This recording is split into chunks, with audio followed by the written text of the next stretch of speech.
বিশেষ উপায়ে তৈরি চুলায় বিশাল সব পাত্রে ভাত রান্নার এই দৃশ্য দেখে মনে হবে যেন মেজবানি রান্নার কর্মযজ্ঞ চলছে।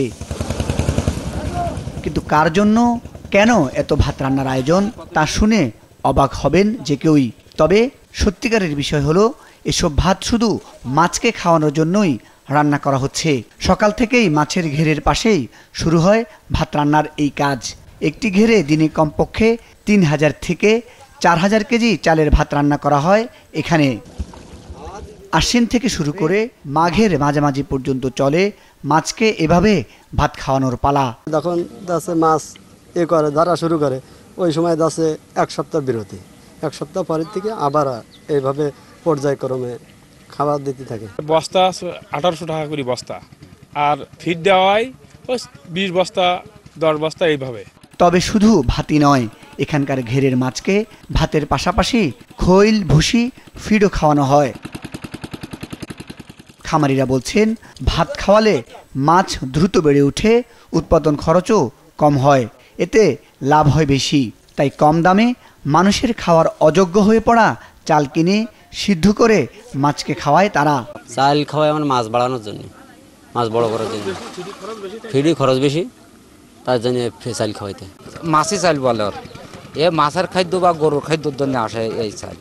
অধিকাংশ মাছের খাদ্য, গরুর খাদ্য এইটি ব্যবহার করা হয়। তারপরেও তোমার মাছ বাড়ে দ্বিগুণ, খরচ কম আছে। 250-টিরও বেশি ডিজাইন অপশন নিয়ে ওয়ালটন স্মার্ট ফ্রিজ, বোঝে আপনার প্রয়োজন। তবে মাছকে ভাত খাওয়ানোর বিষয়টি অভিনব হলেও মৎস্য অধিদপ্তর এই বিষয়টিকে নিরুৎসাহিত করেছে। মাছের চাল এগুলো সিদ্ধ করে খাওয়ায়, এতে আসলে পানিতে গ্যাসের তৈরি হয়, প্লাস হলো মাছের পেটটা ফুলে উঠছে, মাছ সহজে রোগাক্রান্ত হয় এবং এতে মাছের উৎপাদন সেই অর্থে বাড়ে না। চাষিরা শুরুর দিকে মনে করে যে এটা মাছ খাচ্ছে তাদের হয়তো মাছের গ্রোথ হবে, প্রকৃতপক্ষে দেখা যায় যে তারা লাভবান হয় না, মাছের রোগাক্রান্ত হয় খুব সহজে এবং মাছ দ্রুত পানির পরিবেশ নষ্ট হয়, এই জন্য মাছ মারা যায়, তারা আসলে ক্ষতিগ্রস্ত হয় বেশি। যশোরের কেশবপুর ও মনিরামপুর উপজেলার ছোট বড় বিলের যেদিকে চোখ যায় দেখা মেলে শুধু মাছের ঘের। দেশি প্রজাতির রুই, কাতলা, মৃগেল সহ বিভিন্ন প্রকারের মাছ চাষ করা হয় এসব ঘেরে। বিশেষ করে এবছর কেশবপুরেরই বিভিন্ন এলাকায় 7500 হেক্টর জমিতে ছোট বড় মিলে মোট 4658টি মাছের ঘের রয়েছে। এসব ঘের থেকে চলতি বছর প্রায় 40,000 মেট্রিক টন বিভিন্ন প্রকার মাছ উৎপাদনের লক্ষ্যমাত্রা ধরা হয়েছে।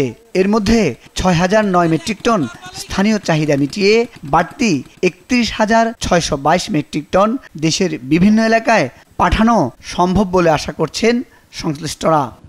মুজাহিদ সাকিফ, মাছরাঙ্গা নিউজ ডেস্ক।